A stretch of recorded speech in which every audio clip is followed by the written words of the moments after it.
Bonsoir à tous, j'espère que vous allez bien. Générique.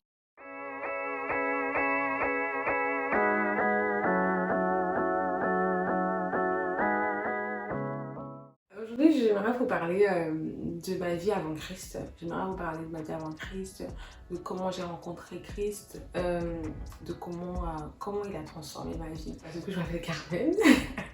Je m'appelle Carmen. Je suis née dans une famille chrétienne. Moi, on m'a toujours appris qu'il fallait prier. Donc, prier le matin quand on se réveille, prier à midi avant de manger, prier le soir avant de dormir. Donc, c'est ce que moi je faisais. Et on m'a toujours appris aussi que dimanche, c'était le jour du Seigneur. Donc, moi, dimanche, j'allais à l'église. Donc, j'ai grandi comme ça. Au fur et à mesure. Donc je faisais mes 3 prières, j'allais à l'église le dimanche. Après moi particulièrement, ma vie, moi j'aimais beaucoup la vie de dehors. J'aimais beaucoup sortir, j'aimais beaucoup être dehors avec des amis, avec des garçons. J'aimais beaucoup les garçons. Vraiment, j'aimais beaucoup les garçons, j'aimais beaucoup séduire. J'avais même des amis qui n'aimaient pas me présenter leurs petits copains parce qu'elles avaient peur que je leur pique leurs petits copains. Parce que moi j'aimais beaucoup en fait, j'aimais beaucoup séduire en fait. Quand j'arrivais quelque part, j'aimais beaucoup qu'on me voit, donc j'étais un peu extravagante. Pour moi j'aimais ça en fait. Et du coup, c'est comme ça que je grandissais, j'ai avancé, donc lycée, collège, fac, c'est comme ça que j'étais, je sortais avec 1, 2, 3, 4 garçons, voilà quoi, c'était, moi j'étais heureuse en tout cas, c'était ma vie, et puis voilà, je l'assumais complètement, j'avais pas de problème avec ça. J'allais toujours à l'église tous les dimanches. Et d'ailleurs, j'avais même une règle que j'avais mis en place. C'était dimanche, c'est le jour du Seigneur. Donc dimanche, si j'avais un petit copain par exemple, dimanche, on ne se voyait pas. On ne devait pas se voir le dimanche. Parce que c'est le jour du Seigneur, c'est comme ça. Et lundi, ou du moins dimanche à minuit, rebelote, tout recommence. Tout recommence, on repart dans notre vie. Voilà, dans la vie que je menais. Et même par exemple le 31, vous voyez le 31 quand on va à l'église, donc moi c'était on va à l'église, on va rendre grâce à Dieu pour l'année. Et juste après chacun fait sa vie en fait, c'est bon quoi, Dieu de côté, après bon, on va rejoindre les garçons, on va faire sa vie, c'est quand même le 30 ans, on va pas rester à la maison. Donc moi c'était ça en fait, c'était ma vie. Donc j'ai grandi comme ça, comme je vous disais. Même la Bible, hein, moi je savais même pas. Enfin, je sais que la Bible c'était la parole de Dieu parce que quand on allait à l'église dimanche, on lisait la Bible. Mais moi-même et tout, je me rappelle pas un jour avoir ouvert la Bible, quoi, toute seule à l'étoile chez moi, dans ma chambre par exemple, personnellement. Dire ah je vais lire la Bible, franchement je me rappelle pas, peut-être 1 à 2 fois peut-être, mais en tout cas je me rappelle pas. Et du coup, en 2014, je me rappelle, il y a un proche qui parlait beaucoup de Dieu. Il parlait beaucoup de Dieu à ce moment-là. Je me disais, mais toi, tu me parles de Dieu, je comprends pas. Je connais Dieu en fait, je connais Dieu. Regarde la preuve, je vais à l'église tous les dimanches. Je suis même un peu engagée à l'église parce que je chante à l'église et tout. Donc, il me disait non, c'est pas comme ça, tu ne connais pas Dieu et tout. Bon, moi je n'écoutais pas, hein. Je disais, mais tu dis n'importe quoi. Moi je connais Dieu, je suis tranquille et tout. Bon, peut-être que je vais pas aller au paradis, hein. Peut-être que je vais pas aller au paradis. Mais je connais Dieu en tout cas. Et puis comment je connais Dieu, ça me suffit en tout cas. Je veux pas plus. Là déjà, ce que je fais là, pour moi, c'est déjà beaucoup. Donc c'est comme ça, il arrêtait pas. Moi à un moment j'ai arrêté de parler avec la personne, je voulais même plus la voir, j'allais même plus chez la personne. Parce que je me disais je vais encore aller là-bas, elle va me parler de Dieu, donc de Jésus, donc moi c'est bon, je n'en veux plus. Mais dans ma vie, dans cette vie que je menais, en fait j'avais toujours ce sentiment de manque. Ça veut dire que j'avais beau être heureuse, comme moi je disais être heureuse, hein, avec les garçons et tout, mais j'avais toujours une tristesse en moi en fait, j'étais toujours triste. Dehors, quand je voyais les gens, j'étais là tout sourire, mais quand je rentrais chez moi, j'étais triste. Tout le temps, j'étais triste. Je sais pas, j'étais triste, je me sentais seule, tout le temps. Et je me rappelle toujours, bah, du coup, en 2014, un jour après une soirée, je rentre chez moi. La soirée s'était très bien passée, franchement très bien passée. Mais je rentre, comme je vous disais, ce sentiment de tristesse remonte en moi. Mais ce jour-là, en fait, ça remonte vraiment très fort, en fait, mais vraiment, vraiment très fort. Et je commence vraiment à pleurer, mais vraiment pleurer. Pleurer vraiment toutes les larmes de mon corps. Je pleurais, je pleurais. Je sais pas pourquoi je pleurais, mais je pleurais. Je pleurais, je pleurais. Et à un moment, je dis, Jésus, bon, on me dit que tu existes et tout. En ce moment, on me parle beaucoup de toi. Si tu existes vraiment, j'ai besoin de toi. Si tu existes vraiment, est-ce que tu peux vraiment venir parce que j'ai besoin de toi. Et à ce jour-là, je ne saurais même pas comment vous expliquer cette scène, mais elle était vraiment, franchement, cette scène, elle est incroyable. Je n'arrive jamais à l'expliquer. Parce que je trouve que cette scène-là, en fait, bon, moi je l'ai vécue, c'est ma scène personnelle avec Jésus, en fait. En fait, j'ai senti comme l'amour de Dieu, en fait, qui remplissait ma chambre, en fait, qui remplissait mon cœur. Et vraiment, comme si c'était des bras, quelqu'un qui me prenait dans ses bras, en fait, qui m'environnait et qui me disait, et qui était là, vraiment, qui me prenait, mais vraiment avec des bras vraiment rassurants. Et, quand je pleurais, j'arrêtais pas de pleurer. À ce moment-là, quand je pleurais, je me disais, mais en fait, je suis trop sale de toute façon. Même si vraiment ce Jésus-là existe et tout, je suis trop sale. Ça sert à rien. En fait, il va pas rester parce que bon, qui peut aimer quelqu'un comme moi?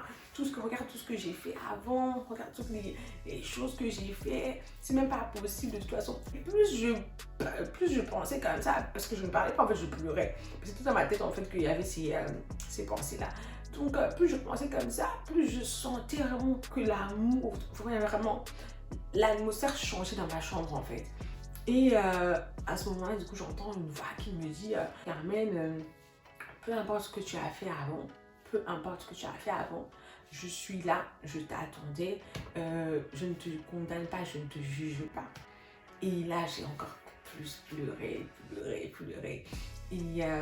Et à ce moment-là, je pleurais, mais c'était plus des pleurs de tristesse en fait. C'était vraiment des pleurs de joie.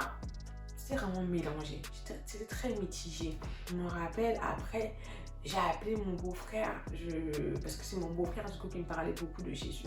Je l'ai appelé, je lui ai dit, écoute, là, il s'est passé quelque chose que je ne comprends pas, mais je pense que là, je veux vraiment suivre la voie de ton Jésus, donc que tu me parles tout le temps. J'ai vraiment envie de me mettre à fond et tout.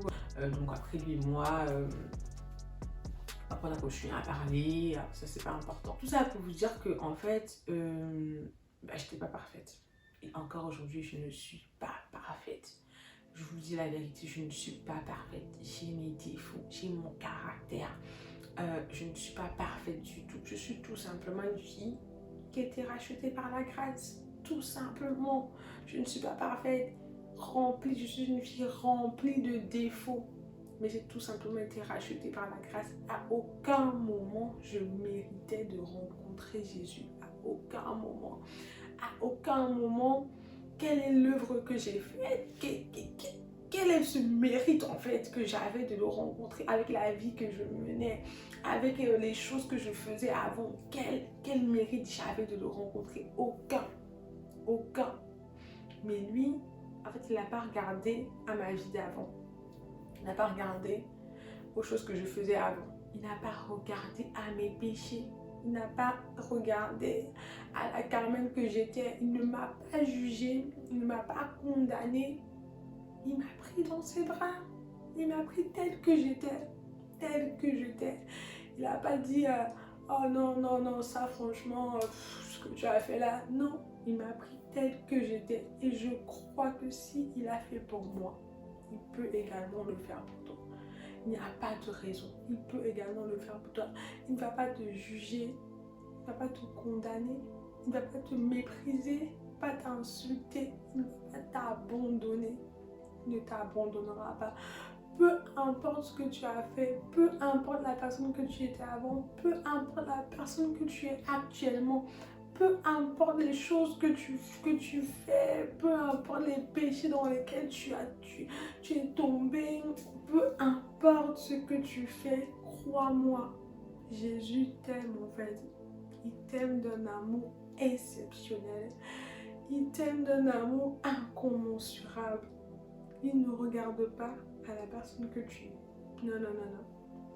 Il ne regarde pas à la personne que tu étais. Il ne regarde pas à ça. J'aimerais juste te dire, ne culpabilise pas. Ne te dis pas je suis trop sale.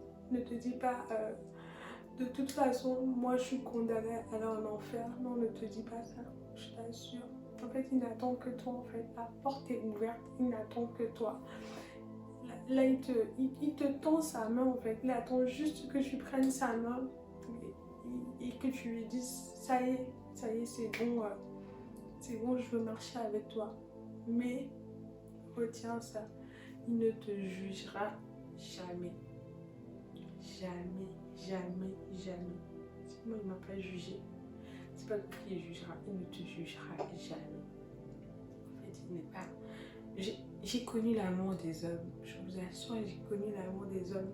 Et jusqu'aujourd'hui, je peux encore témoigner, l'amour des hommes est limité. Je ne dis pas que l'homme est mauvais, hein. Je dis juste que l'amour des hommes est limité. Un homme peut t'aimer et demain, après, ne plus t'aimer parce que tu as fait ça, parce que tu as fait ça. Mais moi, le Jésus que j'ai rencontré, en fait, son amour ne s'arrête pas en fait. Son amour ne s'arrête pas parce que tu as fait ça. Moi, j'ai donné ma vie à Christ, mais je suis encore retournée dans le monde. J'ai encore fait des choses qui n'étaient pas bien. Si son amour s'arrêtait, il allait me dire, mais en fait, c'est bon, tu as passé ta chance, en fait, c'est fini, tu es parti, c'est bon, je ne te récupère plus, mais à aucun moment, 2014, j'ai donné ma vie à Christ, je me rappelle 2016, 2017, je suis retournée dans le monde, mais à aucun moment, lorsque je suis revenue, je ne suis pas restée longtemps dans le monde, certes, mais je suis retournée dans le monde.